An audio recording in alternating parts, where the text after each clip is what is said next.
Hindi siya nagalit sa akin. Ba't siya magagalit sa'yo eh? Niligtas mo lang naman buhay niya. Nalikan ko siya eh. Hindi mo naman sinasadya, di ba? Pera lang kung talagang sinadya mo. Hindi ah. Uy, iba ang ngiti. Hindi, masaya lang ako dahil hindi siya nagalit sa akin nung nahalikan ko siya. Pero mas maganda sana kung hindi siya nagalit sa akin dahil mahal niya rin ako. Bakit? Nahinig ka na ba? Gusto niyo mahalin ka na niya? Bilang kaibigan? Kung ganun, dapat magtapat ka na. Di ba? Dapat Oo nga. manligaw ka na. Hindi naman pwede mangyayari yun eh. Kasi kasintahan niya pa rin si Sir Jeffrey. Kahit napipilitan siya, kahit hindi niya mahal si Sir Jeffrey. Wala akong pakialam kahit ligtas ka na. Hindi ko palalagpasan yung ginawa ng babae niyo sa'yo. Paano kung nahuli niya kayo ng mama mo? Paano kung nalunod ka? Walang ibang magtatanggol sa'yo, Pepay. Walang ibang magliligtas sa'yo kundi ako. Pero Jeffrey, may tumulong naman sa akin. Tumulong sa'yo sino? Si Bebeth? Si Dado? Tinulungan ako ni Inoy.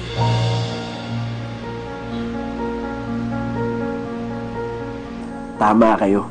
Ngayong nahalikan ko ni si Pepay, kulang na lang ligawan ko siya. Parang iba na eh. Ngayong dumampi na ang labi ko sa labi niya, parang iniisip ko na siya palagi. Hinahanap-hanap ko na siya.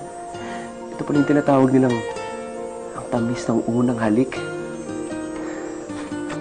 Hindi ko mahalin tulad tong nararamdaman ko sa kahit anumang uri ng saya. Ano bang gagawin ko? Hindi ako mapakali dito eh. Ano bang nangyayari sa'yo? Ba't parang wala ka sa sarili? Bumbing ngayon ko lang naramdaman to. At sa kanya ko lang naramdaman to. Uy, nakakabaliw pala ang halik. Totoo yan. Masama ba nagkakaganito ako? Gusto ko maramdaman ulit yun kung papayagan niya ako. Gusto ko siyang mahalikan ulit.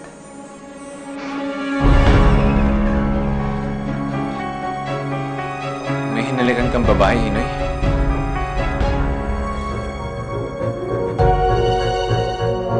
Sino hinalikan mo?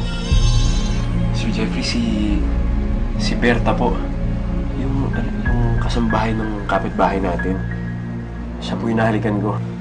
Ganun ba? Ayos ka din ah. Mabilis. Parang ako. Idol mo ba ako? Po? Kasi mabilis ko rin napasagot si Pepay nun. Alam mo mga babae, nadadaan lang yan sa diskarte eh. Kapag gusto mo talaga, gagawa ka talaga ng paraan para makuha mo. Tulad ko, kay Pepay.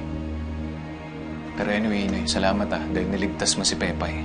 Kahit na sana, gusto ko ako na lang yung magligtas sa kanya pero ikaw yung nandito. Makakasama ka talaga. Wala nga naman po. Kaibigan ko po si Pepay eh. At gagawin ko po yun sa lahat ng kaibigan ko. Kaya mo, Inoy, hindi na mangyari aksidente na yun. Dahil alam mo naman, mahal na mahal ko si Pepay. At 2 tao lang ayokong lumalapit sa kanya. Una, si Tita Nuring, na palagi siyang sinasaktan. At yung mga lalaking gustong umagaw sa kanya sa akin.